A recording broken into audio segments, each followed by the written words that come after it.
Bismillahirrahmanirrahim. Assalamualaikum warahmatullahi wabarakatuh. Alhamdulillahi rabbil alamin wal aqibatu lil muttaqin wala udwana illa 'alal zalimin. Subhanaka la ilma lana illa ma 'allamtana innaka antal alimul hakim. Rabbi shrah li sadri wa yassir li amri wa hlul 'uqdatam min lisani yafqahu qawli amma ba'd. Apa kabar para pemirsa yang dirahmati Allah dimanapun Anda sedang bahagia ketika dan saat ini? Kelihatannya saya di hadapan merlion. Jadi bersyukur kita kepada Allah Subhanahu wa taala karena kita dapat berpuasa hingga ke 17 hari ini. Subhanallah. Jadi mudah-mudahan Allah Subhanahu wa taala melipat kali gandakan pahala kita, melipat kali gandakan pahala kita sampai mudah-mudahan kita mati dalam keadaan husnul khotimah. Karena tidak ada satupun makhluk yang tidak mati.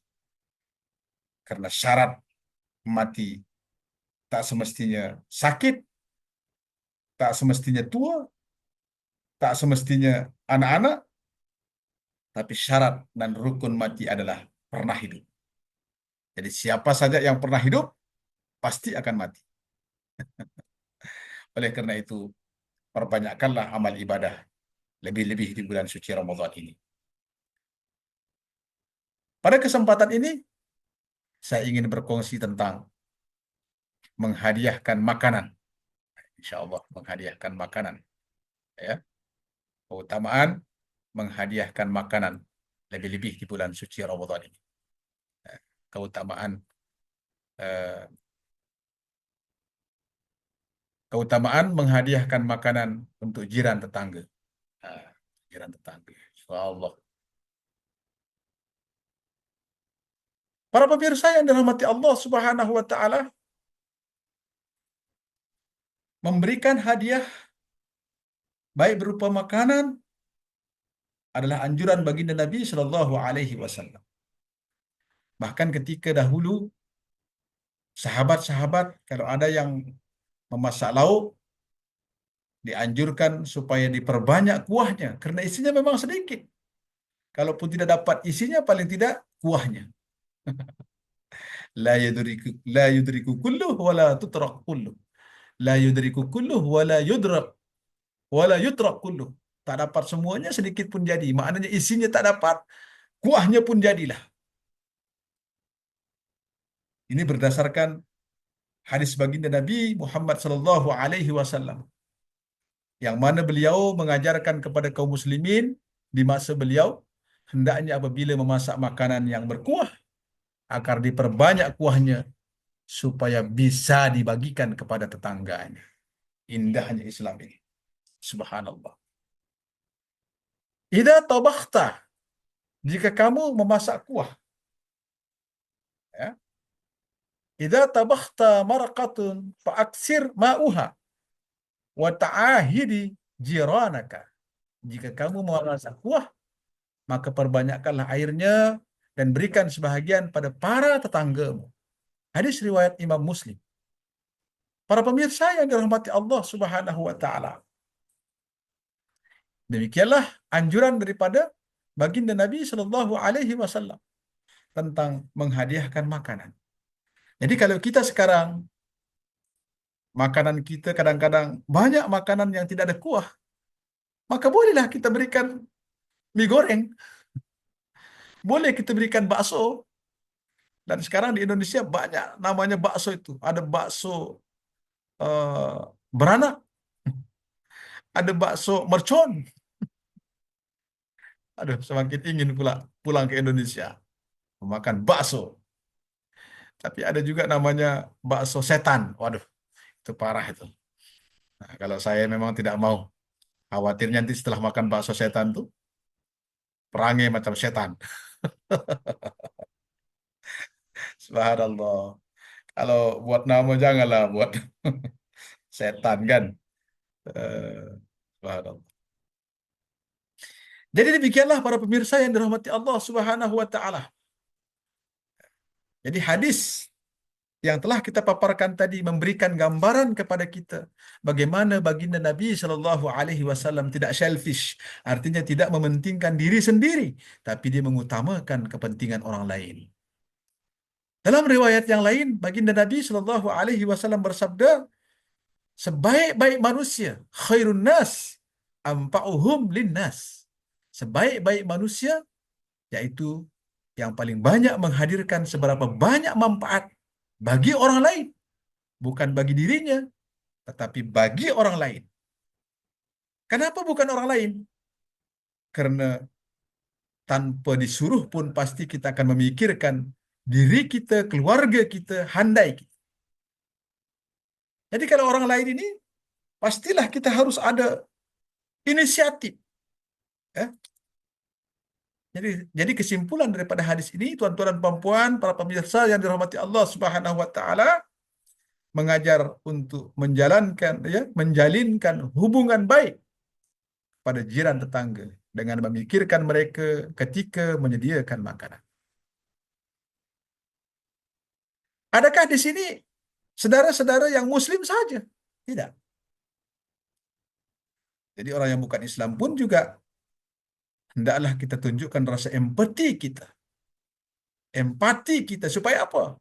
Mereka merasa bahwa mereka ada saudara. Mungkin bukan saudara seakidah, tapi saudara sewataniyah, saudara setanah air. Subhanallah. Jadi seterusnya ini karena jiran merupakan orang terdekat yang sering bertemu setiap hari. Mereka lah orang yang pertama yang akan menghulurkan bantuan ketika berlaku kecelakaan di rumah. Kebakaran umpamanya. Bukan adik-beradik kita yang jauh, tapi jiran tetangga kita. Dialah yang lebih tahu, dialah yang lebih dulu memberikan ataupun menghulurkan bantuan kepada kita in case kalau berlaku eksiden. Ya enggak? Ya enggak? Masya Allah. Itulah Ramadan. Ya.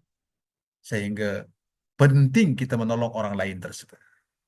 Bahkan dalam pembahasan sebelumnya, jangankan manusia, hewan yang terhormat, seperti kucing umpamanya masuk ke dalam longkang, masuk ke dalam lubang, kita tolong dia sehingga rasa haus dalam diri kita. Maka dalam hukum fikih, boleh hukumnya kita buka puasa kita, tapi nanti di luar bulan suci Ramadan, kita wajib qadha dan wajib membayar fidyah. Satu hari $2. Ya, kalau di Indonesia kurang lebih dalam 20.000. Apalagi menolong jiran tetangga. Itu sebabnya jangan takut, jangan ragu, jangan bimbang. Kalau ada orang yang memerlukan bantuan di bulan suci Ramadan, let's go. Ikan sepat, ikan gabus. Lagi cepat, tentu lagi bagus. Subhanallah. Berdasarkan hadis yang kita baca tadi bahwa Nabi Shallallahu Alaihi Wasallam pernah bersabda juga yang bermaksud Jibril sering mewasiatkan kepadaku untuk berbuat baik kepada jiran sehingga aku sangka dia akan menjadikan mereka sebahagian dari ahli waris. Hadis riwayat Imam Bukhari dan Muslim. Sampai Nabi menyangka, aku sangka jiran tetangga ini boleh ataupun akan diberikan warisan. Kenapa? Karena terlalu dekat hubungan kita dengan mereka. Subhanallah. Tapi ternyata tidak. Ya, yang mendapatkan warisan itu ya anak-anak kita, adik-beradik kita. Ya.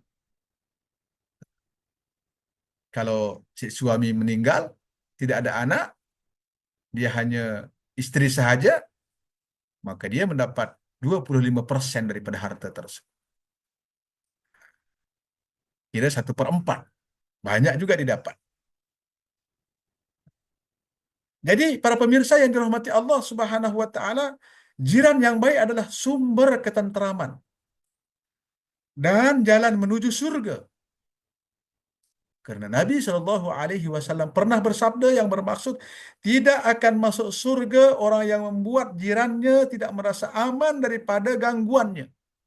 Hadis riwayat Muslim. Oleh karena itu para pemirsa, motonya adalah hadiahkanlah makanan kepada jiran. Saksikan hubunganmu semakin mesra dan penuh berkah. Jadi inilah yang kita inginkan, para pemirsa yang dirahmati Allah Subhanahu wa taala. Jadi kalau ada jiran kita, Melayu kah, Cina kah, bangsa India kah, jika kita ada lebihnya, tawarkan mereka. Jika dia tidak mau, yang penting kita sudah tawarkan, tunjukkan akhlak kita bahwa kita bukan selfish. Barikillahumma lana fi syahri Ramadan, barikillahumma lana fi syahri Ramadan, barikillahumma lana fi syahri Ramadan. Sekian, wallahul muwafiq wal hadi ila sabilir rasyad. Assalamualaikum warahmatullahi wabarakatuh.